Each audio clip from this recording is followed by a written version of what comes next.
Hey guys, it's Alyssa, the hopeless romantic redhead. And I'm Danielle, the whodunit detective.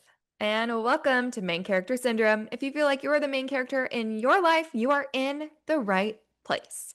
We are continuing our deep dive into the Throne of Glass series by Sarah J Maas, and we have had a lot of fun lately. I mean, we talked about book one, book two, and the prequel, Assassin's Blade, and there's a lot happening.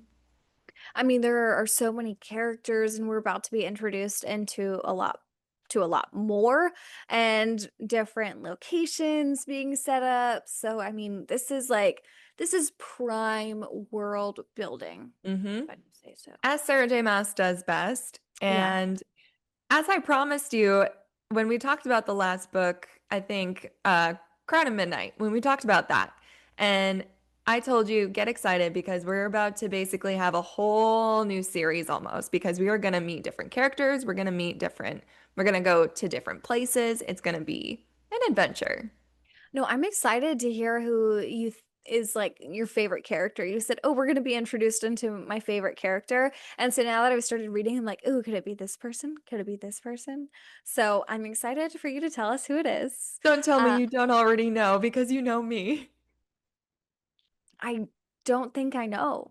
Oh, interesting. I Okay, we'll don't get to it then. I don't know. So, yeah, I'm excited for that. But first, hey, what are you reading now? And what have you read recently?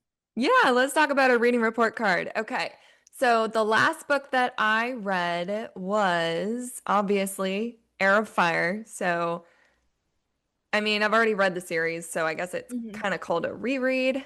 Um, but my current read right now, I forgot the title, but I believe do do do do. Cue the Jeopardy music while I search it on my Spotify. Every Borrowed Beat by Aaron Stewart. It is such a cute little read. It's about like a teenager. She just had a heart transplant surgery, Whoa. and her like wish is to find the family of this transplantee who gave her the heart and basically like say thank you and just learn about the person who gave her this heart. Obviously that person's dead, so I'm Yeah. it's like this whole thing. Like if you've ever seen Dear Evan Hansen, it's Mhm. I kind of like have. that except a less toxic. Okay. It's I've kind of never a seen it, but it's a weird way to describe it, but it's a really cute story and it talks about her friend is waiting for a heart. She got the transplant, her friend didn't, and it's kind of sad at the end, but no, it's it it's a sounds really good book. I was gonna say, oh, it's a palate cleanser, and then I'm like, no, this doesn't sound like a palate cleanser. This sounds like a tearjerker. It really was, but it's Yikes. kind of a wholesome story too. But it was a book about trauma for sure. Yeah. And Um, then next I'm gonna be reading Butcher and Blackbird. I don't know. I don't know that I've heard good things about that. That's the one with the serial killers Yeah. killing other killers. And my younger sister, she read something recently and she told me she's like, don't waste your time. I wonder if it was that one. Let's see. I'm gonna check my text messages. Um, Do do 'Cause she's do like, literally, do. don't waste your time. I don't think it was that, but yeah, I've seen that. So Yeah, yeah, we'll Butcher see. and Blackbird came next on my Libby, so that is what I'm going to read next. And I'm really excited because this one for me will be kind of a bit of a palate cleanser because Yeah. we've been into the fantasy world for a while and I'm just ready for some murder. Isn't it a lot of spice?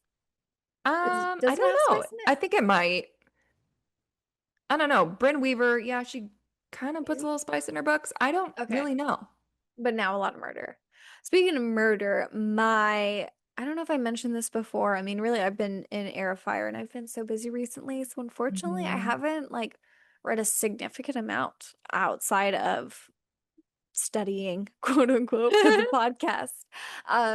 But I did read, so pardon me if I said this before. I read The Perfect Divorce. Oh, what'd you Mhm. think? I did. I loved it. I really liked it. I like The Perfect Marriage. I like The Perfect Divorce. That's kind of like up my alley. And I will say, I mean, The Perfect Divorce, it still had me on my toes. Like Hmm. I was still on my toes reading that. So Couldn't even figure it though out, could you? I I knew, but I was like, but it's always like the how. And it's like still like the question in the back of my mind that I'm like, but is it going to happen? Hmm. And so I did kind of feel like I knew it was going to happen, but like I couldn't put any logic to it. So Geneva Rose is a master at she's good. psychological thrillers. She is good. So I really like that one.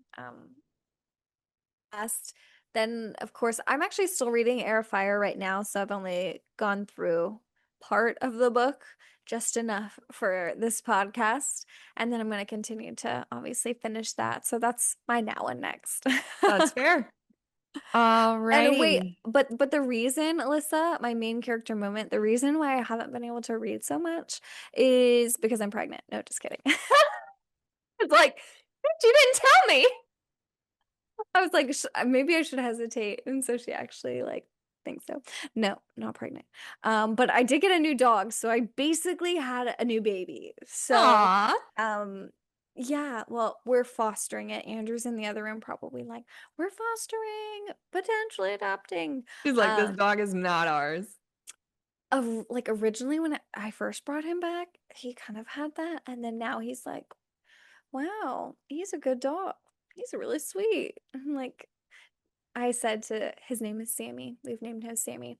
I said to Sammy the other day, well, he was in my lap, Sammy was, and Andrew was standing right next to me. And I was like, Sammy's kind of like timid of Andrew, towards Andrew. And so I was like, do you like him now? To Sammy. And Andrew's like, yeah, he's not that bad. It's like, I was talking to the Say dog. hello to your new daddy. But yeah, sweet Sammy. So he is a dachshund. I'm a dachshund girl. Like I love dachshunds. Shotzi, who we have now, is also a dachshund. But Shotzi is 12 and Sammy, we've learned from the vet, is probably like 1 years old. Uh, so he is almost a puppy and a lot of energy. He still has his balls.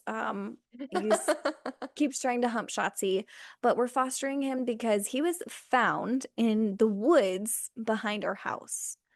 Like, so he was like spotted and he's like the cutest little baby. So I have no idea how he was like dropped off or lost.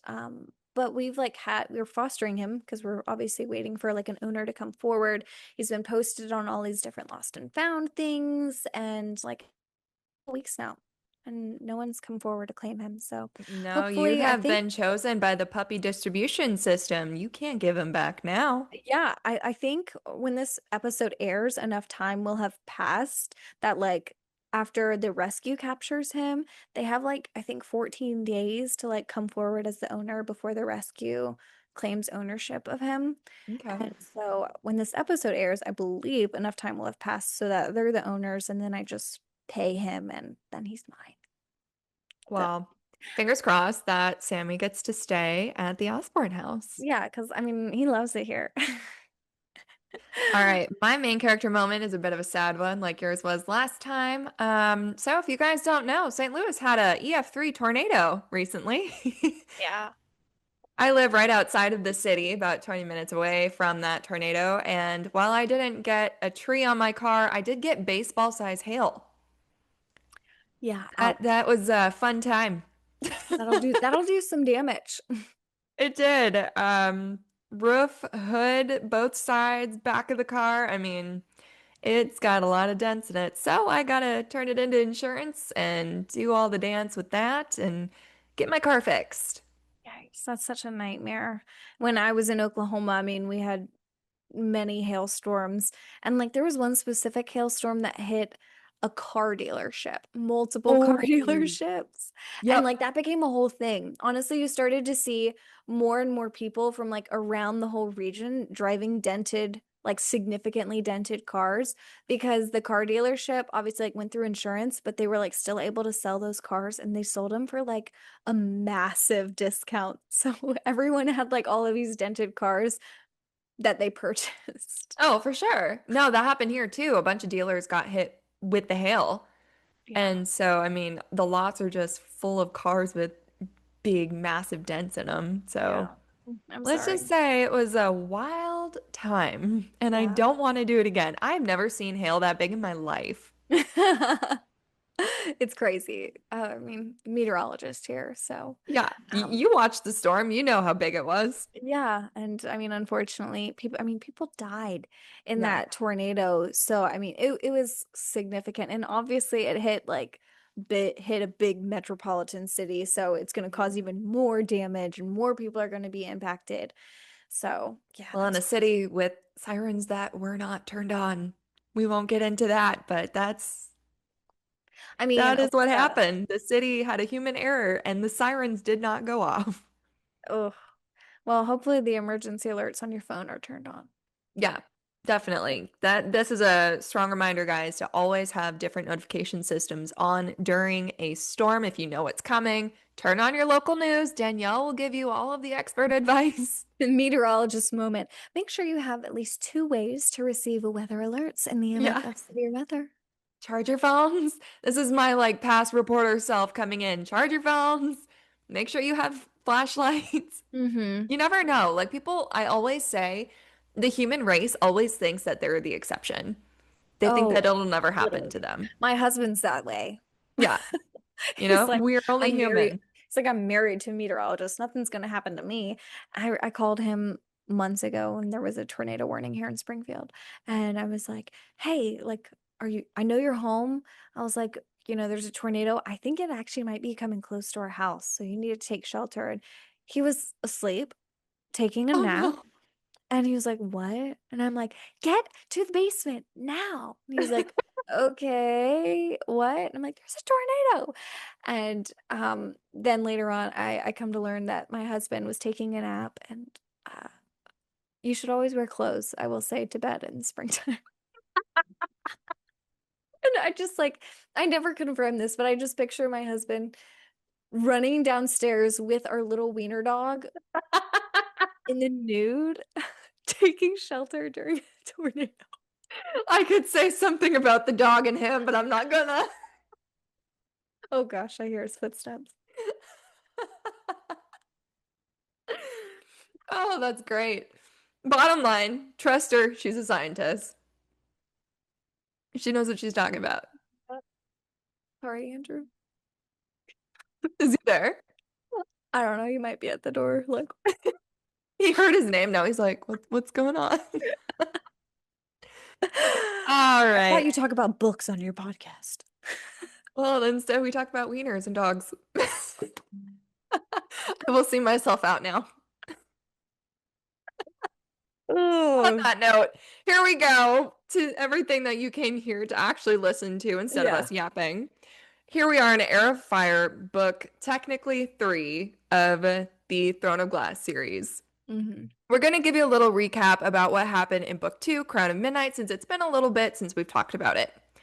So first, Helena is the king's champion. He told her to kill rebels and find out their plans to stop his evil ones. We know they're evil. The other people don't really. So one of those rebels was Archer Finn. He was an old assassin, friend, and supposed ally who then turned out to be a snake. There was a rumor that the lost slash dead princess Aelin Galathynius was going to take her Terrasen back. So she was going to take her kingdom back, which is Terrasen, with the rebels and basically like had this whole revolution. So then Nehemia, Selena's friend, was trying to figure out the word marks, and Archer hired Grave. Remember, he was an old challenger to kill Nehemia in the most brutal way possible. Again, guys, this is a young adult book, and there's some gruesome scenes. So then he has Nehemia killed because she started to figure out kind of what Archer was up to. Then we find out Dorian has magic, hello, and powerful magic at that. Selena here's something fun. Selena like has a relationship in every book. First we had Dorian, then we had Kale, then we found out she had Sam. We gotta keep it interesting. Girl just doesn't know what she wants. So she had a That's all right, relationship but with that's Kale okay. in this book, and then she he did not tell her about the king's plans to question Nehemia, which then got her killed, and she no longer trusts him, and then they break up. It's a whole sad, heartbreaking moment. We also learn that Keltaine Rompier, who was sent to rot in the dungeons after trying to poison Selena in book one, has been taken to Morath by Duke Parrington, and that they plan to use her for their plans. Selena, Kale, and Dorian fight this deadly creature from another world that Selena was able to summon with word marks. Selena is revealed to be Fae after trying to save Kale and Fleetfoot from said portal. We then end with Selena on her way to Wendlin, where her kin, the Fae, live on the king's orders. And also, Kale kind of made that happen, kind of put that little bug in the king's ear. Kale then learns that Selena is Aelin Ash River Galathinius, heir of Terrasen. Oh, whoa, dun dun dun. So yeah, that's a quick recap of book two. Yeah, now you don't need to read it. Yep. You're welcome. Oh, by the way, this whole podcast is going to have spoilers of the book we were talking about. So it's going to have spoilers from book one, two, and the prequel. So if you have not read the book, maybe go listen to our podcast. We give quick recaps. You can listen to it in a couple hours and then hop back on this podcast and listen to book three. Okay. Just don't spoil the rest of Heir of Ash I won't, I promise. or Heir of Fire. We're We're going to starting go each chapter part. 1 to 22 in part 1. So we're going to divide it up to 3 parts. So Mhm. each time we won't spoil Heir of Fire, the whole book, just up to 1 to 22. Yes. On my honor. Yep. And then, I mean, the book has part one and part two, but I mean, those would be really long episodes. Yes. So we're going to split them up for you. And because, I mean, it might take you a while to read just these 22 chapters. Yep. So we will go ahead and jump into it with chapter one. And we learn that Selena, she has hit rock bottom. She has landed in Wendelin. She's been there a couple of weeks. She is all out of money. She's decided she's not going to kill her targets. She's drinking a significant amount. And her plan is to kind of find and destroy all of the word keys, but she's not doing a great job of it, That's what I being was kind going to say. How's of she going to do that while she's sitting on her butt? I know. It's not a good look in chapter one. And she wants to find Queen Maeve of the Fae to learn how to destroy the word keys. So I almost kind of wonder if she's kind of almost like drawing attention to herself or just like being a slum, like waiting to be found by Maeve. So she is still haunted by Nehemia. So at the same time, she's drinking her life away. She's grieving Nehemia. She's found the capital city of Verez, where her mother was born. And the people of the city love their prince, who is Galen Ashriver. Is that how you pronounce it? Galen, Galen? Galen. It's Galen. Galen. Galen Ashriver. And he has the turquoise eyes with the gold around them, just like her. And she's kind of eyeing him, and there's definitely some jealousy there. And then at the same time, she's mistaken for a homeless person by a homeless person. Yeah, And this is where, oh, how the mighty have fallen. We remember bougie Selena Sardathian only had luxury items.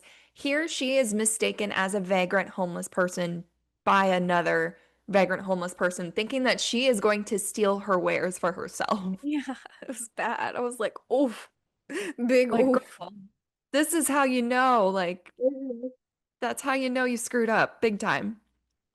Mm, Okay, chapter two, Selena's point of view. And by the way, there are multiple point of views in this book, so we're going to be a jumping lot. around a lot. So we're going to try and keep you updated as to whose point of view it is because it can get a little confusing. There's Yeah. probably 5 characters that we follow, Mhm. if not more. So, chapter two, enter Rowan Whitethorn. He is salty and cold towards Selena, and he throws many insults her way. Rowan is a Fey warrior, has silver hair, tattoos, and they cover one side of his face, which are supposedly words written in Fey language. Rowan knows her real name. He's just casually like, Aelin, and she's kind of like, how do you know that name? And who she's supposed to be, he knows. And we all learn that Fae have a secondary animal form, but Selena's is human. He tells her to come with him to meet Maeve, which is exactly where she wanted to go in the first place, so she follows him. And in chapter three, we jump to Kale's point of view. And Kale has a nightmare of Selena killing Archer. And then the nightmare kind of gets worse. And you could tell he's kind of scared of Selena in a way because then he has a nightmare of Selena killing Dorian, who is his best friend, who he's supposed to protect. And we know that Kale he wakes up and he's thinking about how he's supposed to go back to Aniel, which is the kingdom his father runs. And then Aiden, Ash River, walks into the Great Hall. So we're changing scenes a lot. It goes from his bed, and then now they're in the Great Hall at this dinner, and we're introduced to Aiden Ash River. And he is the cousin to Aelin Ash River Galathinius, aka Selena. And we're like, why is he alive? Well, the king had kept him alive to be a general. And so it seems like Aiden has this allegiance towards the king and he's bad. And Chaol's like he's a two-faced bastard, and his legion is considered to be like the most brutal. And he has been taking out the rebels of Terrasen and killing them. And then we see that he is also wearing a black ring, like the king, like the duke, and Mhm. like what's his name? The other cousin to Dorian. That guy. Oh, yep. I Yeah, forget his like name. He's not really uh, important. meh. So Dorian begins staring at Aiden's face and he starts to look a bit familiar to Dorian. And we learn Roland. that Roland. Roland, that's his name. That's his name. Sorry, took me a minute. Yeah. So Aiden, Aiden or Adian, you Aiden. know? Aiden. Okay. Or, yeah, Yeah. Aiden. Yeah. We call him Something like Roland. that. Anyways, he was gifted with the Sword of Orinth from the king after winning his first battle. And if you remember, that is slash was the king of Terrasen's sword. So that's like the biggest like slap in the face to Selena and to the royal family of Terrasen to give this kind of quote unquote betrayer the king's sword. Hmm. And Aiden brings up the king's champion, I should say, and to Dorian and Chaol, and he's like, "Yeah, I want to meet her." And then brings up the leader of the witch clan killed there, the if you remember Baba Yellowlegs, who was killed there by Selena. And then Dorian is kind of getting so pissed off with Aiden, and Dorian almost loses control of his powers in front of him. And then Chaol manages to like take him out of the hall. And then Dorian's like, dude, what's going on? Like, please just tell me, why did you really send Selena away? So, Hmm. Yeah, definitely an interesting chapter where like Dorian's almost put in timeout. It's kind of funny. yeah. All right, chapter 4. We are introduced to yet another new character. We are introduced to Manon, who is right now, she's hiding in her closet as three men barge into her cottage to kill her. But she is not hiding out of fear because she is Manon Blackbeak, heir to the Blackbeak witch clan and an iron teeth witch. Remember those horror stories Ansel was telling Selena Mhm. about? These are the witches. She has sharp, retractable iron teeth and words, thoughts, and sentences. Retractable claws that rip these intruders apart. She enjoys it because she has been disguising herself as a Kraken witch, which is an enemy witch clan, so she can weed them out and kill them. But she hasn't had much luck, so she enjoys this kill. She killed her first Kraken witch at 16 and still wears the dead witch's distinct red cape to this day. Kind of an interesting character. Yeah, you're like, okay, you're a bad character. And also, why are we getting this point of view? Why do we care? Yeah. Like I think she's like the first. Is she the, I guess outside of the king, she's like one of the first, like, I guess, bad characters we're getting like a point of view from. Mhm. One that's not connected to Selena in any way. Yeah. Then chapter 5, Selena is traveling to the Fae area where Queen Maeve is with Rowan. Thunderstorms start coming on this travel, so they stop to camp, and we learn that Rowan has these heightened senses, and Selena won't use hers because she thinks about how awful changing to her Fae form was and is. And then Selena, while they're sitting waiting, she sees glowing eyes at her and she calls them the little folk. And these are the people who, if you remember in book one, left the flowers for her when they were camping when she was going from Endovier back to Rifthold, and I believe in the Oakwald Forest, maybe Hmm. that was. Yep. Um, but it was somewhere, and so she recognizes like them as the little folk, and they have the glowing eyes. And so she thinks that they're curious, and she whispers, "They still live." And all of the eyes vanish. So they're curious. I think about um other other little folk who, were potentially killed by the king. So they're curious about their own. And so that's why she says they still live and their eyes vanish. And then she thinks about how Rowan knew they were there the whole time, but he doesn't like acknowledge them. So it's just kind of weird. Or like, I'm like, can she only see them? Can he see them? Hmm. I don't know. Who knows? All right, chapter 6. We are in Dorian's point of view. Dorian is forced to entertain Adian from his father's orders, but all Adian wants to do is walk in the garden. Dorian embarrassingly trips and cuts his hand on a rose bush in front of Adian, which is the last thing that he wanted to do. Adian kind of chirps at him and they kind of go their separate ways. So Dorian then goes to get that cut healed and then meets Sorsha, a healer who, get this, has been secretly in love with the prince for years. Dorian recognizes her from the times that she has healed him, Kale and Selena, and he thanks her for keeping quiet about their unusual injuries. Again, healers in a castle know and see everything. I know everything. And you're right, it is Adian, so my bad. That's okay. The Sarah J Maas has so I many mean, names I that should have with so many known different when I should have pronunciations. known. I'm like, Aiden is like a really normal name. Yeah, right. So Why I was would she like, have that sounds normal names in this book?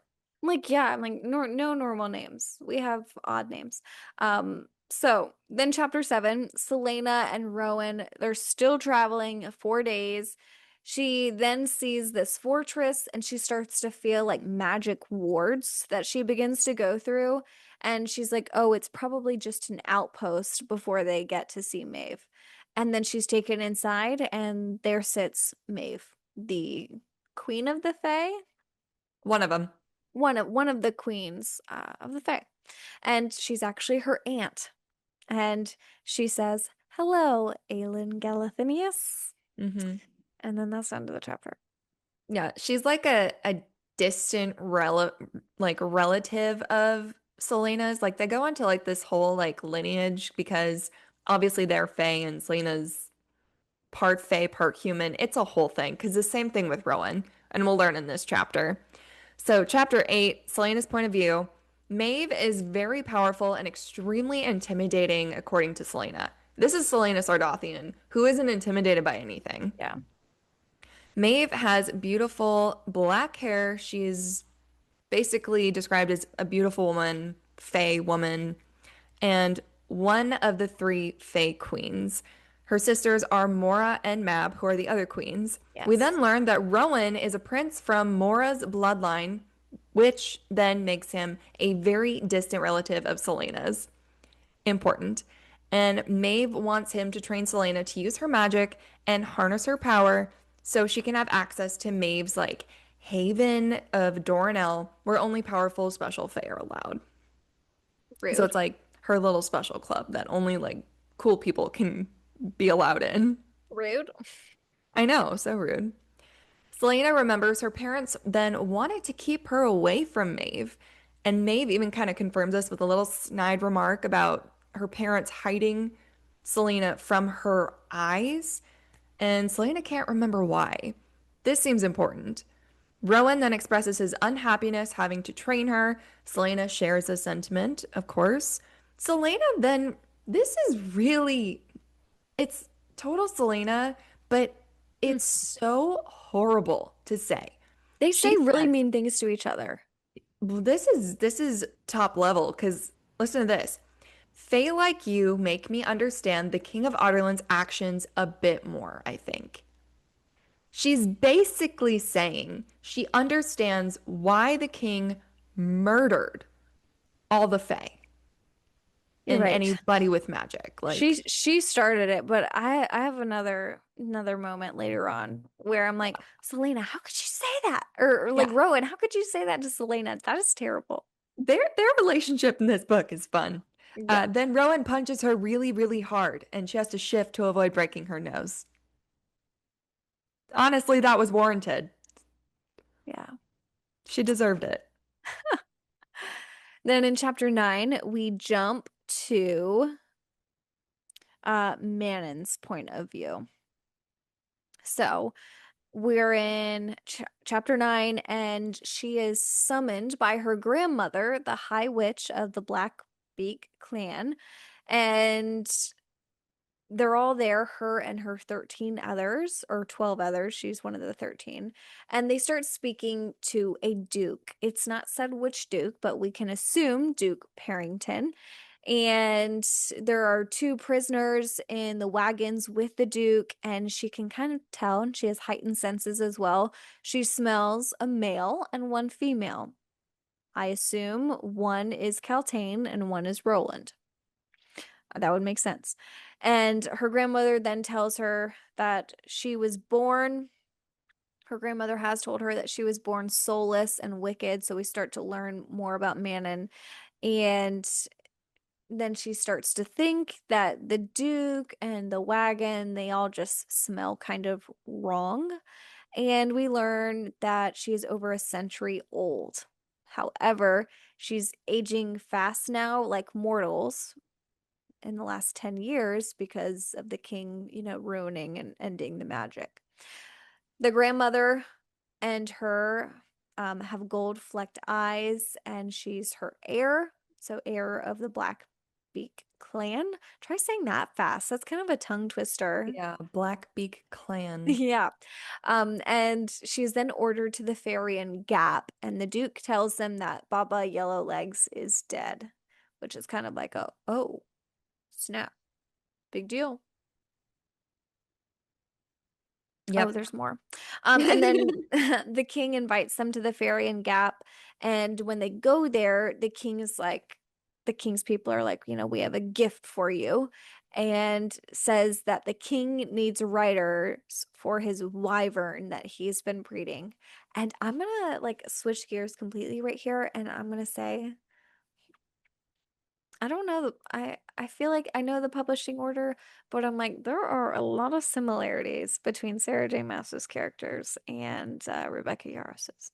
I was Or gonna like, say I get a lot of Fourth Wing vibes from the first part of Heir of Fire, but but this when was we okay. get to a couple other terms like war games, wyvern, Yeah, burnout, literally when it's that not happens, necessarily new in a yeah. sense. Like it is fantasy I lore. mean, So they all get inspiration from each other. yeah.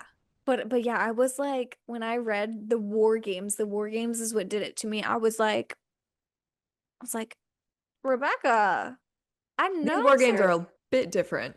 I'm They're like, they're a Sarah J little more Maas. bloodthirsty. Yeah, I'm like, Sarah J Maas did publish this book first.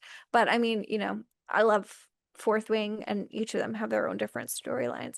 But yeah, the Wyvern, the war games, the Mm. squads or whatnot, I was like, interesting. Okay. Wing leader. Wing leader, yeah, okay.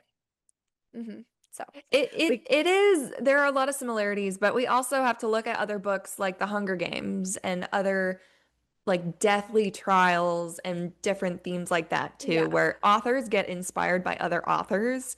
I mean, And the whole at first part of ACOTAR was literally Beauty and the Beast. it So was. And exactly. So they just um put their own little spin on it and it makes it a bestseller. but I feel like Rebecca, I'm so sorry. I'm off topic.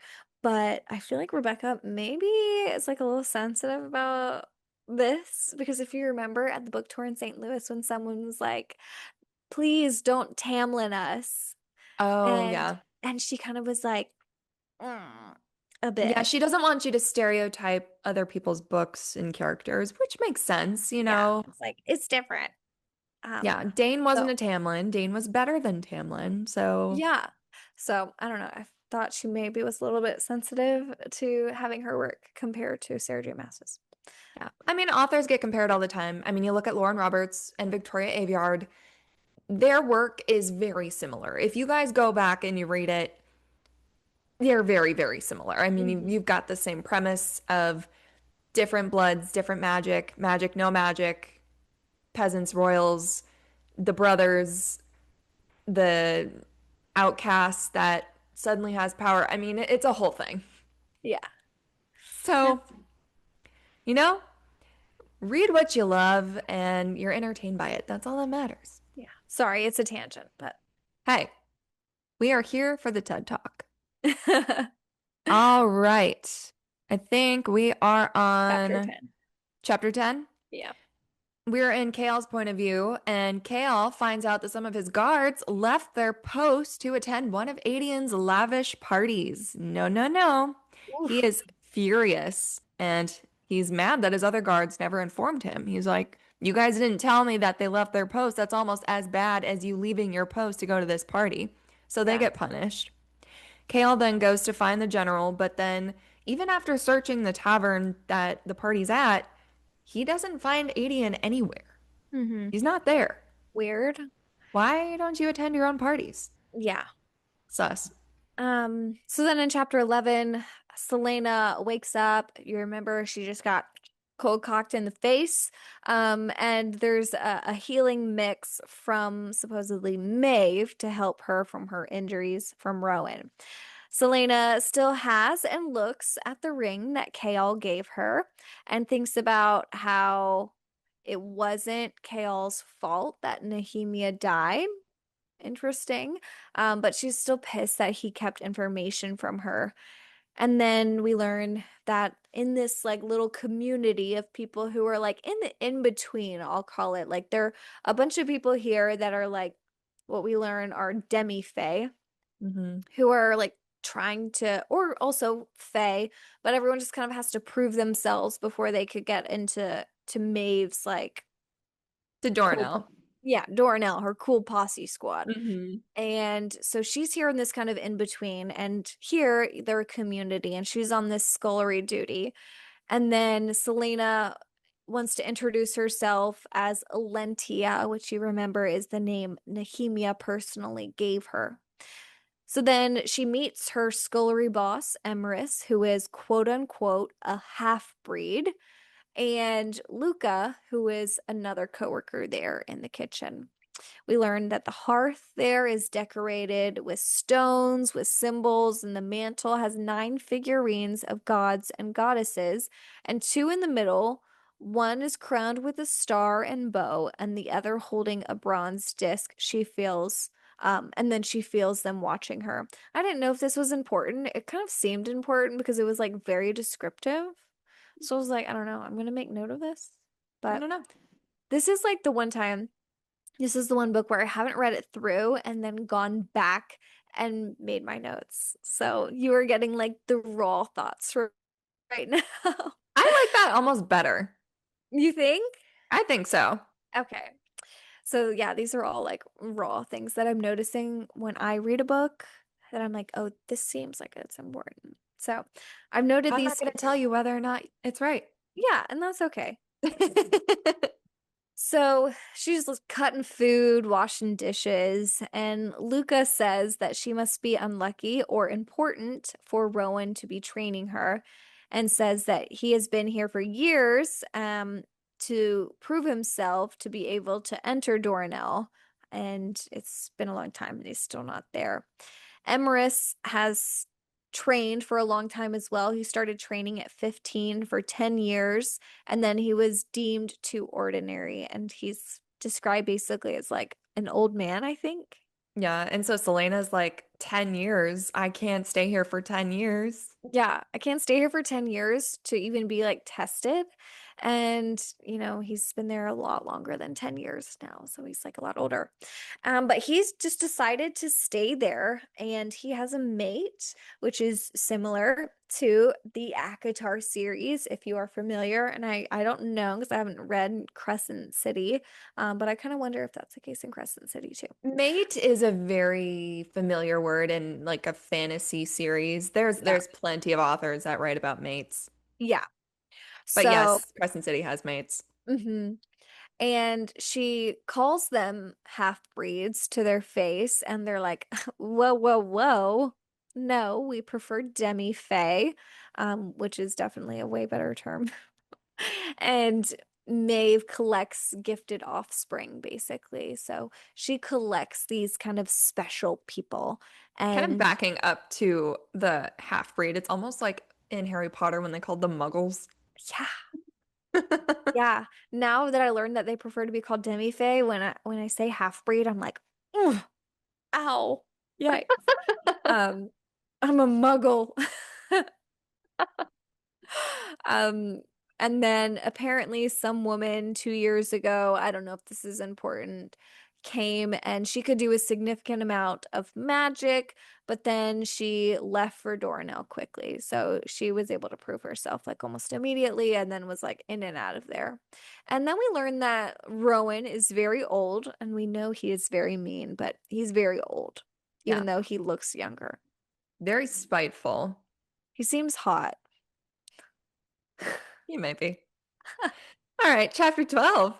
Manon's point of view. The witches gather in the carved halls of the Omega, which is the mountain next to the Farian Gap. They have a memorial service for Baba Yellowlegs, she was the clan's matron, kind of like their leader, who we remember Selena killed in Crown of Midnight. They have human servants of the king, which then lead the Blackbeak, Blueblood, and Yellowlegs matrons and their respective heirs on a tour of the Wyvern hatcheries. A little witch background. There had once been 20,000 witches in the three clans. Now there's only 3,000 left.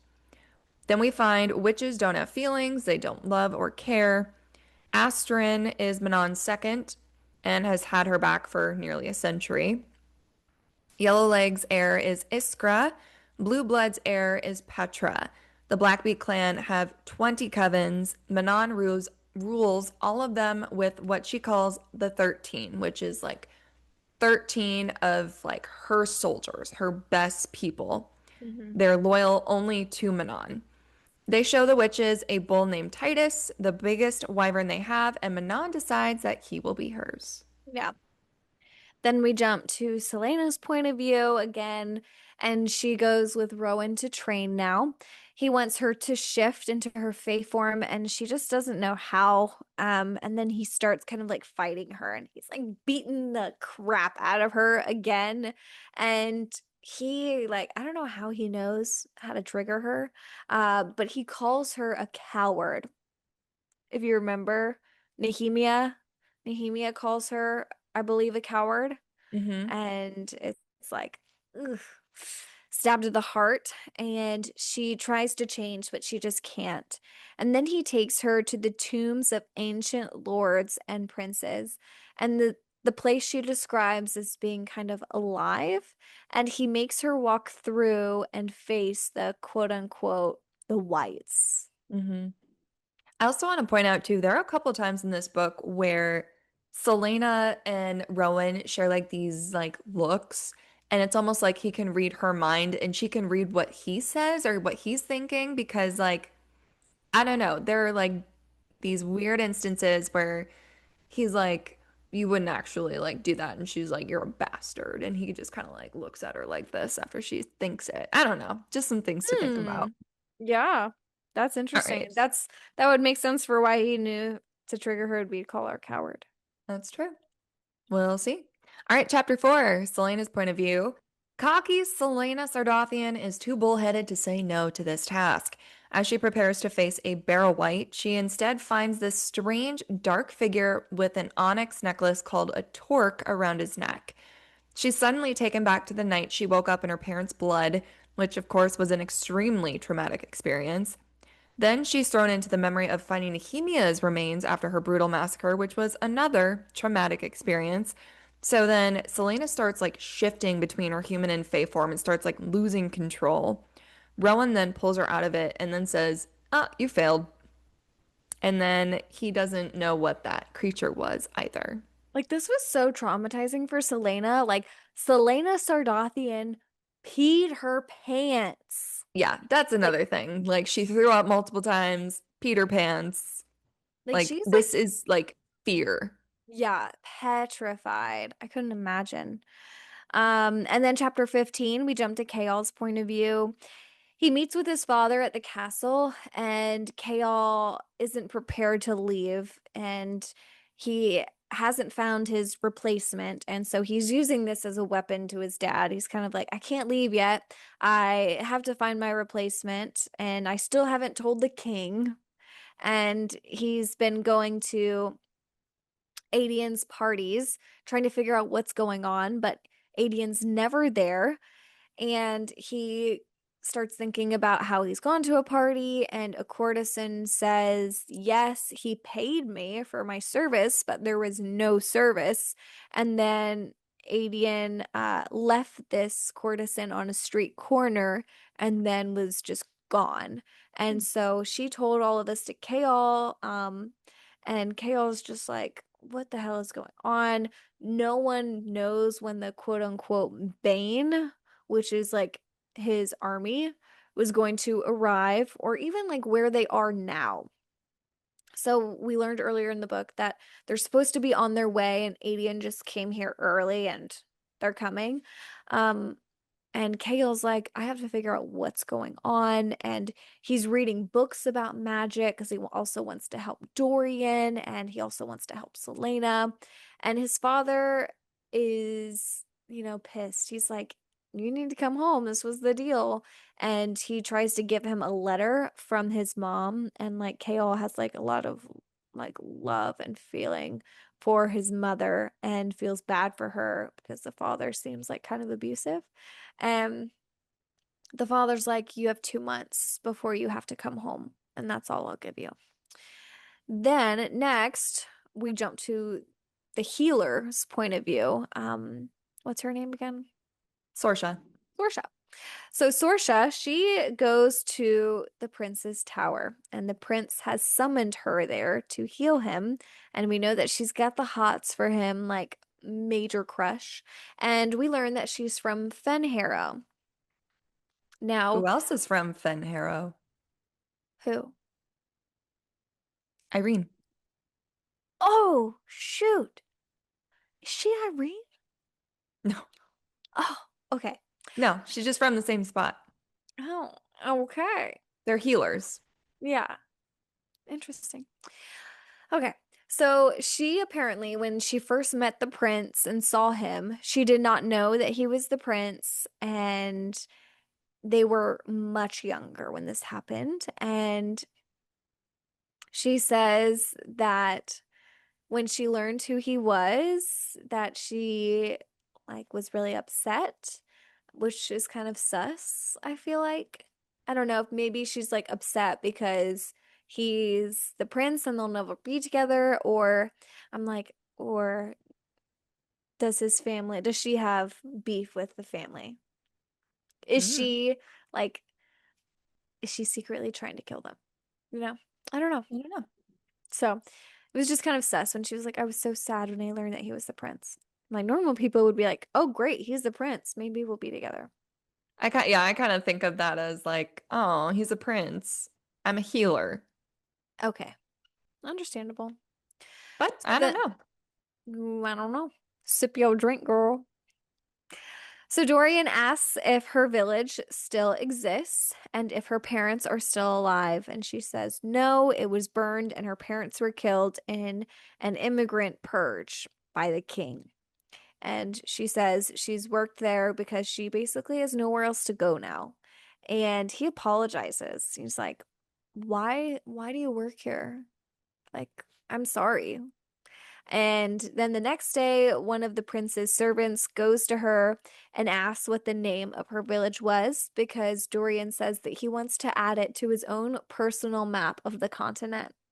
Aw, sweet. That's so sweet. But you're also like, Dorian, what are you doing?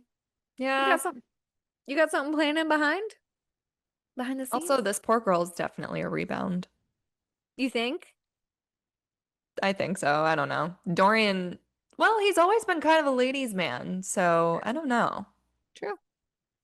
Women have always been his kryptonite, so we'll Yeah. see. All right, 16, Manon's point of view. The 13 fly for the first time in a decade and successfully fly through this crossing, is what it's called, which is like some deadly obstacle that they have to pass. Manon is then made wing leader by her grandmother, and her grandmother orders her to win the upcoming war games by any means necessary. And that was the end of the chapter. Yes. Quick one. Chapter 17, Selena wakes up and she feels like crap from changing forms over and over again because of, once again, remember seeing the crazy stuff from those people that Rowan didn't even know, the bad guys. And her face looks bad. And Luca and Chef Emrys are in shock when they see her. People keep looking at her black eye all around, like the community. And then she starts training again with Rowan. This is the chapter, I believe, where she's like, I've had worse, and kind of recalls, um, Getting beaten to a pulp. yeah. And so someone we learn also like just randomly keeps laying out clothes for her, like out of nowhere. She doesn't know where they're coming from, really. I don't know. As long I as they took, fit. yeah, I took note of that because I'm like, is it those little folk? I don't know. It's probably not. But she was like, "Who the hell keeps laying out these clothes for me?"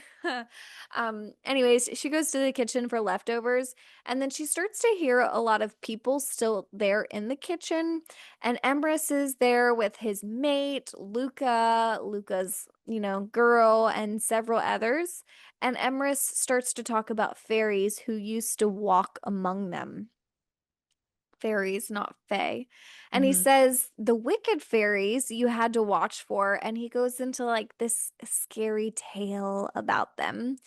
Selena thinks about how Rowan never lit a fire on their journey to where she is now, and he never did anything to attract kind of attention to them. And while she's thinking about that, she's like totally spooked now about these wicked fairies. And then there's a large hawk who is waiting in the shadows behind her. And immediately she recognizes it as the same hawk who actually watched her in the city before. Like while she And was just laying on a roof, drinking, getting yeah, drunk, and wasting her lazing life away. around. Yeah. And so she's like, oh, okay, that's Rowan. And that's his animal form. And she wonders why he comes there to sit and listen to these stories. So you're like, are you like, do you have a heart maybe?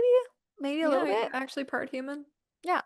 So then Emrys out of nowhere calls her out and asks her to tell a story. And she's like, nah, dog. Bye. Yeah, just because he's asking her to like tell her a story about like where she's from, like her homeland, or like even a fairy tale, and she's Yeah. just like, no, that's too traumatizing. I Yeah. don't want to think about that. Hmm. All right. 18, Dorian visits Sorsha again. She asks him about the creature that attacked his friends and Fleetfoot and if they were okay after that attack. Remember, they were encountering this giant creature in this portal, and I'm sure the healer had questions. Yeah. Dorian then tells her literally exactly what she's asking for. He's like, do you want the truth or do you want the answer that's going to help you sleep at night? Because it's horrific.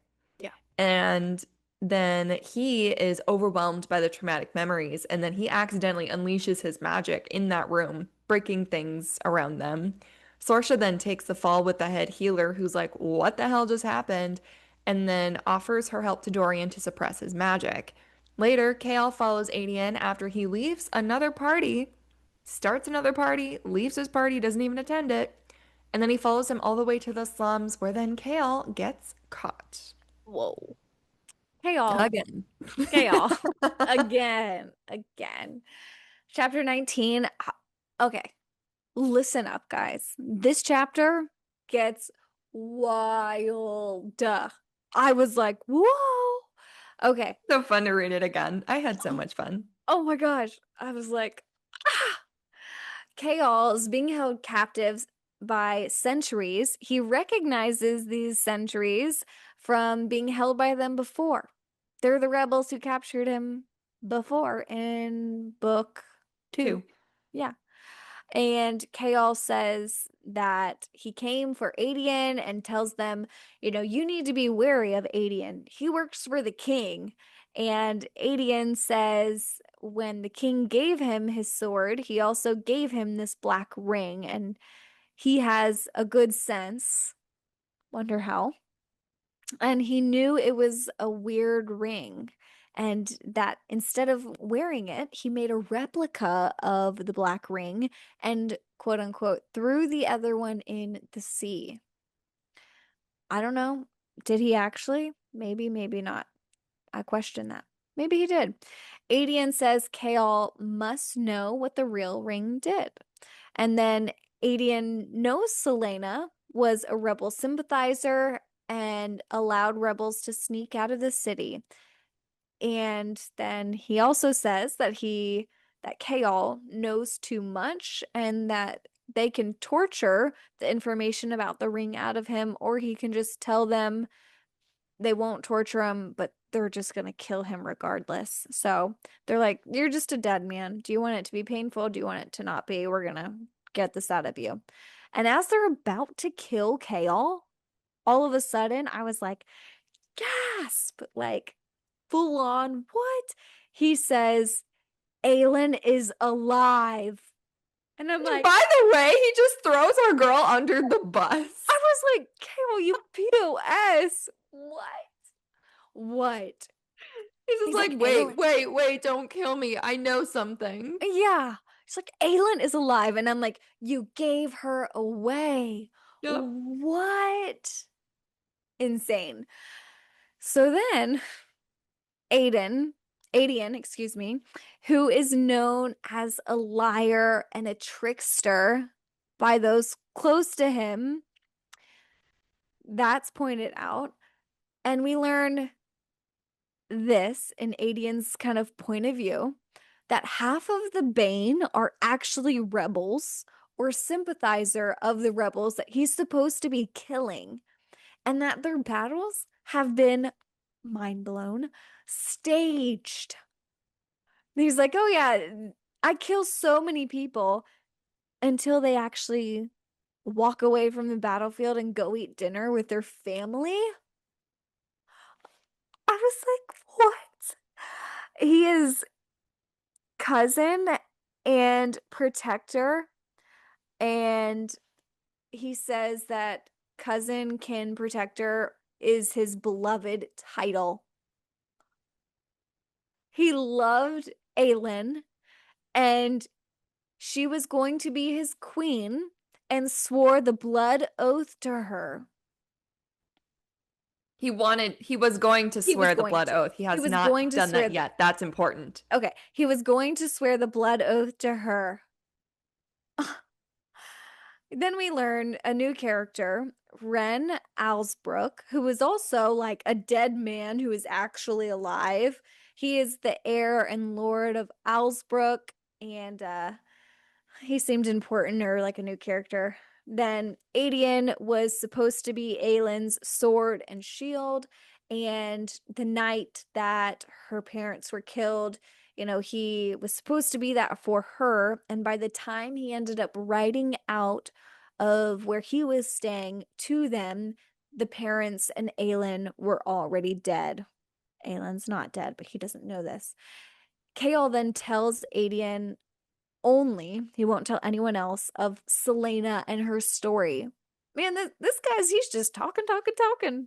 Yep. And then Adian is then mad that Kaol told on her and sent her to Wendlin. He's like, I mean, valid. He's like, you literally just told me everything. Why should I keep you alive? yeah. He's like, you asshole.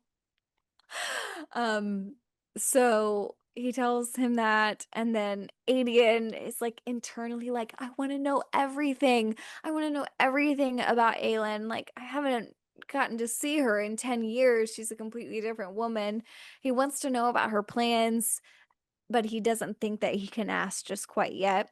So then he asks more about the rings, and Kael's like, no, first, before any information, I want to make a bargain. This chapter, I was like, plot twist. Did not see this coming. This And this was a is good interesting chapter. too. And this is why I love when it's in the third person point of view because we get inside the minds of all the side characters. So we get inside Adian's mind, how he's learning that his Aelin, is alive. And it's not a romantic connection by any means. It's pure like family. That is his Yeah, family. That is his family. cousin. He loves dearly. Yeah. So And like she's alive. we're like led to believe at the start of the book that he's like a traitor. He's a traitor to the family line, and he's just terrible and he's wicked. And I totally fell for it. I was like, you jerk. How could you betray your family like that? And then we're like, no, he's a spy. Or he has revenge coming. I don't know. But you're like, I like you. His character is fun. He's fun to follow throughout the series. Yeah. All right, chapter 20. This one's a really short chapter as well. After weeks of failing to shift, Selena and Rowan are still at each other's throats. They hate each other's guts, and it is blatantly obvious. I mean, they fight like cats and dogs, and it's funny because Rowan doesn't pull punches. No, Like most people are like, I won't hit a girl. Rowan will hit a woman.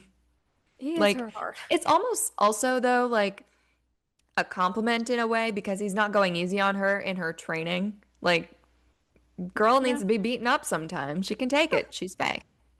Shift into your Fae form and it won't hurt as much. I don't know, tough love. And then this is something interesting. During like while they're fighting, Rowan bites her, and then Selena shifts into her Fae form. All it took was a bite. But not, I mean, it was not just a bite, Like Alyssa. that was like He like the broke straw that broke the skin. camel's back.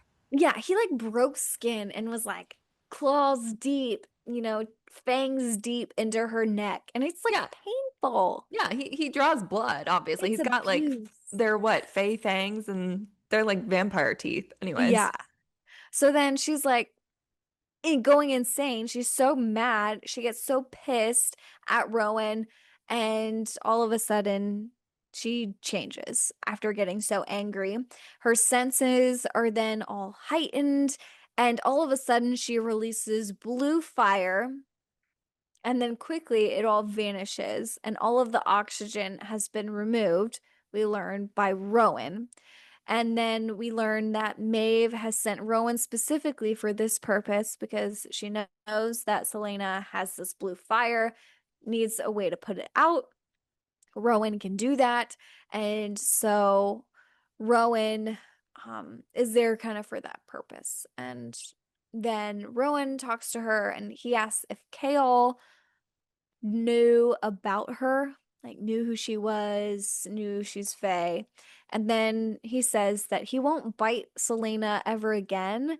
He says, because you don't bite a woman with another man. I was like, oh shit. Hot. He's got morals all of a sudden. Yeah. And then I just said, it's kind of weird to bite someone at all. But, anyways.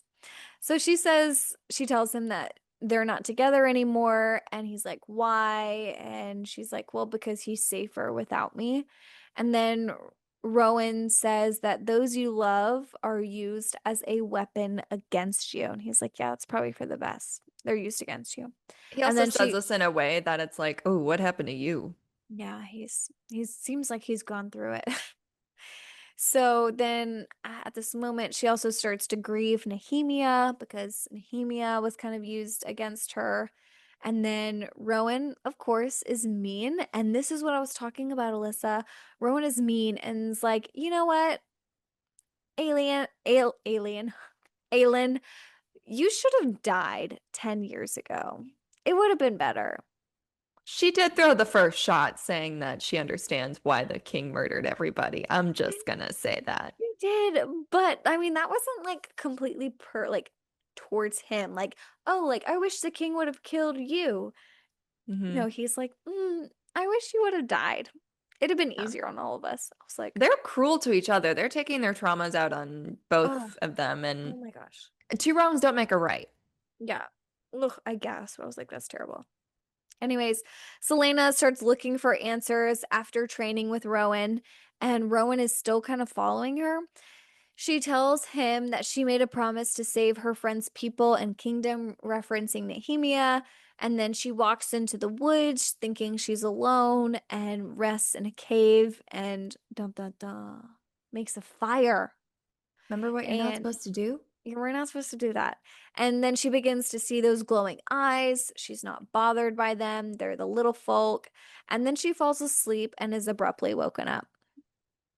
Chapter 22, Selena is woken up because it is completely silent. Not a single sound, which is not good, which means something chased away anything that made a noise. She grabs a couple makeshift weapons and prepares to face three unknown human-like creatures. Rowan stops her, saying they're skinwalkers. This is super disturbing. They kill humans for their skin and wear it like a costume. She describes seeing scars and being like, "Oh God, those aren't scars, those are stitches." This it's Gross. disgusting. They cannot be killed by mortal weapons. The only way out is for Selena to shift into her Fae form because she'll be a lot faster when they run away. As they're running, Selena finally shifts as the skinwalkers are catching up to her. They're like on this cliff and they're like, "What do we do?" Rowan just jumps off. Selena, as she jumps, incinerates the skinwalkers with her blue fire. Ooh, big plot twist. She can kill things with this fire. And then Selena and Rowan come to a mutual truce as they're just kind of like trying to dry off. Rowan explains some laws of magic and that there is a limit. It needs to be conserved and controlled because it is like a well. And if you use too much, you risk burnout and death, which is important. Selena shifts back into her human form and she is freezing. She's realizing that Fae have better body heat than humans do. So then Rowan offers his cloak as a sign of good faith. And I swear, Alyssa, I swear, if at the end of this book, Aelin burns herself out to save everyone, I'm gonna be so mad if she does this and dies. I can't even look at you right now. I don't even want to like look at your response, but I swear this is what I feel like is foreshadowing her own death. And I'm gonna be so mad. It's gonna be so sad too. So I don't know. We'll see. That's just my prediction. I'm I'm not saying a word. I am going to say, though, this book is fun. I'm gonna be pissed. You have a long way to go. Okay. Buckle up, Buttercup. This series is a ride. You'll Okay. never know what's going to come next. Oh, okay. Cool. So that's also here we go again with more terms. Burnout. You can die if you burn out. We also hear that in Fourth Wing. So different themes kind of cross over in different fantasy worlds. So it's kind of fun to see Yeah. and understand again, reading this again, knowing other terms like that. I'm like, oh, I Mhm. understand this. Yeah. It's kind of like fantasy 101. I don't know. Mm. But yeah, so we end with Rowan and Selena kind of cordial. Will they be enemies for the rest of the book? I don't know. Will they finally start to develop this friendship? That is yet to come. So please let us know your thoughts, feelings, emotions on social media, Main Character Syndrome Pod. For now, to the readers who listen, we'll see you later. Bye everyone.